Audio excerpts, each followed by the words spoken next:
Tehran میں ایک mobile phone مسلسل بج رہا تھا۔ جب کال اٹینڈ کی گئی تو دوسری طرف سے آواز آئی کہ تمہیں ہمارا ایک چھوٹا سا کام کرنا ہے، اگر تم نے یہ کام کر دیا تو ہم تمہیں مالا مال کر دیں گے اور تمہاری نسلیں بیٹھ کر کھائیں گی۔ کال سننے والے نے پہلے تو مزاحمت کرنے کی کوشش کی، اپنے ہی آپ سے لڑتا رہا کہ میں یہ کام کروں نہیں کروں، لیکن اس کے بعد وہ لالچ میں آ گیا اور اس نے حامی بھر لی اور کہا گیا کہ ایک بہت چھوٹا سا کام تمہیں کرنا ہے، ایک میسج کرنا ہے، وہ میسج کر دو گے تو تمہیں بہت سارے پیسے ملیں گے۔ جب ایک میسج کا سنا اس نے تو وہ لالچ میں بہہ گیا اور اس نے کہی تو میں آسانی سے کر دوں گا، اور پھر اس نے اپنے ملک سے غداری کرنے کی حامی بھر لی، اور اسی کے بعد شروع ہوا مجتبیٰ کا وہ سفر جو اسے چند ہی دن کے اندر موت کے منہ تک لے گیا۔ میرا نام اظہر علی خان ہے اور آپ دیکھ رہے ہیں آج کی بات۔ امریکہ اور اسرائیل نے جب ایران پر حملہ کیا تو انہیں اندازہ نہیں تھا کہ ایران اس شدت سے ان پہ وار کرے گا کہ مشرق وسطی سے امریکہ کے قدم اکھاڑ دے گا اور اسرائیل کا میدان تل اویو سے بنائے براق تک مسلسل گرم رکھے گا اور ان کو چھٹی کا دودھ یاد دلا دے گا۔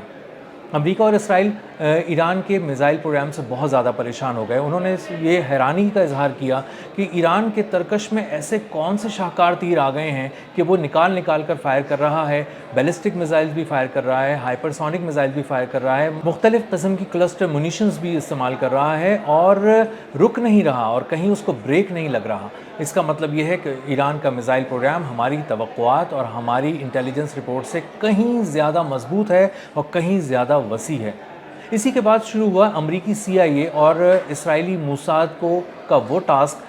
جس پہ اس نے کام کر کے ایک غدار کو نکالنے کی کوشش کی۔ انہیں اندازہ ہوا کہ اس بیلسٹک اور ہائپرسونک میزائل پروگرام کے پیچھے جو جدید ترین میزائل پروگرام ہے ایران کا، اس کو وہی تباہ کرا سکتا ہے جو وہاں پر موجود ہو، جس کی آنکھیں اسے دیکھتی ہوں، جس کے قدم وہاں تک جاتے ہوں اور جو اندر کا آدمی ہو۔ اور اس اندر کے آدمی کی تلاش کے لیے جب موساد نے بہت تیزی دکھائی تو اس نے بالآخر اس کی نظر ایک شخص پہ ٹھہر گئی اور اس کا نام تھا مجتبیٰ کیان۔ مجتبیٰ کیان ایک ایسی فیسلٹی میں کام کرتا تھا جہاں پر کچھ پرزے تیار کیے جاتے تھے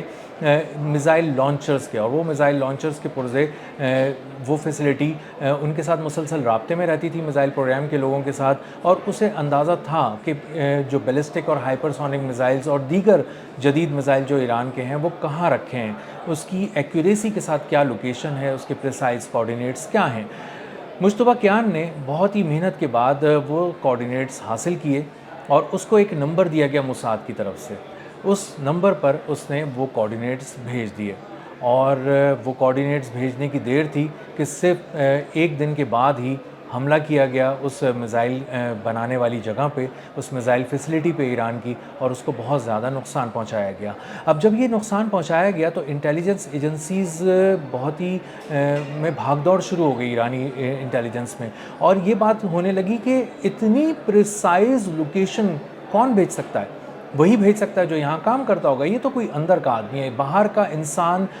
گھر کے دروازے کے اندر تک کسی کو نہیں لا سکتا، یہ کوئی اندر کا آدمی ہے جس نے اندر سے دروازہ کھولا ہے اور دشمن کو اپنے گھر کے اندر آنے دیا ہے۔ یہ سوچ کر ایرانی انٹیلیجنس نے اپنی تحقیقات تیز کر دی، اس کا دائرہ بہت زیادہ بڑھا دیا، ایک شخص کو جو محب وطن بھی تھا اس کو بھی کھنگالا، اور جس پہ شک تھا اس کو بھی کھنگالا، اس کو بھی اچھی طرح دیکھا، اور بالآخر انٹیلیجنس کے لوگوں کی جو بہت تیز نظریں تھیں وہ مجتبیٰ کیان پر ٹک گئیں۔ انہوں نے مجتبیٰ کیان پہ کام کرنا شروع کیا، اس کو دیکھنا شروع کیا، ٹریک کرنا شروع کیا، اس کی روزمرہ زندگی کو دیکھنا شروع کیا، اور جب بہت ہی کلوزلی اس کو مانیٹر کیا گیا اور اس کی سرویلنس بہت زیادہ بڑھائی گئی تو پتہ چلا کہ مجتبیٰ کیان وہ آدمی تھا جس نے پریسائز کوآرڈینیٹس جو تھے وہ موساد کے ساتھ شیئر کیے تھے، اور اس نے ایک نمبر پہ میسج کیا تھا، ایک دو میسج نہیں، اس نے 7 میسیجز کیے تھے، اور وہ 7 میسیجز ناقابل تردید ٹھہرے، اور مجتبیٰ کیان کو جب انٹیلیجنس ایجنسیز نے اٹھا لیا تو اس کے بعد پتہ چلا کہ مجتبیٰ کیان نے واقعی وہ میسیجز کیے تھے۔ اس نے اعتراف کیا، اس نے اقبال جرم کیا، اور اس نے بتایا کہ اس نے ایک نیٹ ورک سے رابطے میں تھا، وہ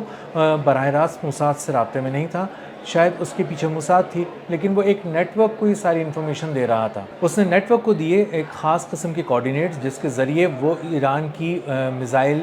فیسلٹی تک پہنچ سکیں اور اس کو نشانہ بنا سکیں، اور اس کے عوض اس کو بہت بھاری معاوضہ ملنا تھا، بہت سارے پیسے ملنے تھے، اس کی زندگی بن جانی تھی اور وہ شاید ایران سے وہاں سے چلا جاتا، لیکن اس کا موقع ہی نہیں آیا اور مشتبہ کیان شروع میں ہی پکڑا گیا اور اس تیزی سے اس کا ٹرائل کیا گیا کہ 50 دن کے اندر اندر اس کے ٹرائل بھی کیا گیا اور اس کو کہا بھی گیا کہ تم بتاؤ اگر تم بے گناہ ہو تو اپنے آپ کو ثابت کرو، لیکن وہ ثابت اپنے آپ کو نہیں کر سکا۔ اس نے اقبال جرم کیا، اس نے اس بات کا اعتراف کیا کہ اس نے اپنے ملک سے غداری کی، ایران سے غداری کی، ایران کے میزائل پروگرام سے غداری کی اور دشمن موساد کو ایگزیکٹ کوآرڈینیٹس دیے، جس کے بعد ایران کو خاصا نقصان اٹھانا پڑا۔ اور اس کے بعد اب مشتبہ کیان اس دنیا میں نہیں ہے، وہ اپنے انجام تک پہنچ چکا ہے اور اس کو 24 مئی کو اتوار کے روز صبح ہی صبح پھانسی پر لٹکا دیا گیا، اس کو ختم کر دیا گیا۔ لیکن مشتبہ کیان پہلا شخص نہیں ہے جس نے ایران میں غداری کی۔ ایران میں غداروں کی ایک خاصی طویل فہرست ہے جن کا پتہ لگایا ایرانی انٹیلیجنس نے اور ایک ایک کر کے جو وطن کے غدار تھے ان کو انجام تک پہنچایا۔ ایک شخص تھا جس کی عمر صرف 29 سال تھی اور یہ اسپیس پروگرام میں کام کر رہا تھا ایران کے، اس کا نام تھا عرفان شکور زادے۔ اس نے سیٹلائٹ کے حوالے سے، اس نے اسپیس پروگرام کے حوالے سے بہت ہی کلاسیفائڈ انفارمیشن جو ایران کے راز تھے وہ موساد کے ساتھ شیئر کیے۔ موساد نے اس کو بتایا کہ اس کو بہت زیادہ فائدہ ہوگا اگر وہ ہمیں کسی طرح کی بھی انفارمیشن دیتا ہے، اسے وہ انفارمیشن دیتا رہا، موساد کو براہ راست دیتا رہا، مالی فائدے سمیٹتا رہا اور بالآخر ایک دن انٹیلیجنس کی نظروں میں آ گیا اور اپنے انجام کو پہنچ گیا۔ اس کو بھی موت کی نیند سلا دیا گیا ایران میں اور ایک اور غدار کا خاتمہ کر دیا گیا۔ ایران میں جو غداری ہے پچھلے کچھ عرصے کے دوران وہ بہت زیادہ سامنے دیکھنے میں آئی ہے۔ بھارت کے بہت سے لوگ ایسے تھے جو چابہار پورٹ پہ کام کر رہے تھے اور وہ تکنیکی ماہرین کے روپ میں تھے، لیکن وہ اصل میں راگ ایجنٹس تھے اور ایران کی جو بحریہ ہے اس کو بہت زیادہ نقصان پہنچایا بھارت نے اس کے غداروں کی وجہ سے، کیونکہ وہاں پہ جو راگ ایجنٹس تھے انہوں نے بہت ہی پریسائز قسم کے کوآرڈینیٹس بھیجے امریکہ کو اور امریکہ کی بحریہ نے وہاں پر اٹیک کر کے ایرانی بحریہ کو بہت بڑے پیمانے پہ نقصان پہنچایا۔ ان پورٹس پہ جن پورٹس کے بارے میں کسی کو علم نہیں تھا، وہ بندر عباس پورٹ پہ تھے، وہ اس کے ارد گرد تھے، بہت سے ایکٹیو پورٹس پہ نہیں کھڑے ہوئے تھے لیکن اور ایکٹیو پانیوں میں نہیں تھے اور ایران نے اپنی بحریہ کو بچا کے رکھنے کی کوشش کی تھی، لیکن امریکہ نے ان کو وہاں نشانہ بنایا جہاں پہ صرف گھر کا بھیدی ہی وہ پریسائز کوآرڈینیٹس دے سکتا تھا اور یہ کام ایران میں بیٹھ کر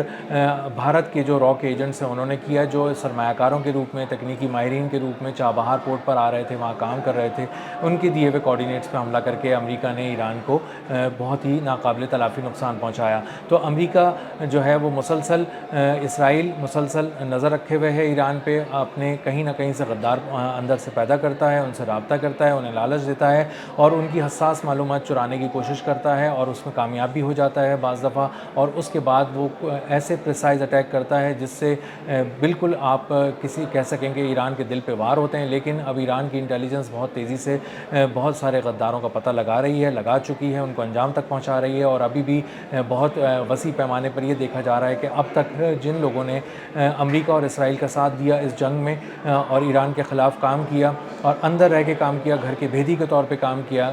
ان کو نکالا جا رہا ہے، ان کو تلاش کیا جا رہا ہے۔ بہت سے لوگ انجام کو پہنچ چکے ہیں اور بہت سے آنے والے دنوں میں اپنے انجام کو پہنچنے والے ہیں۔ اب تک کے لیے اتنا ہی، ملتے ہیں اگلے ولاگ میں کسی نئی خبر، نئے تجزیے اور نئے زاویے کے ساتھ۔ اللہ حافظ۔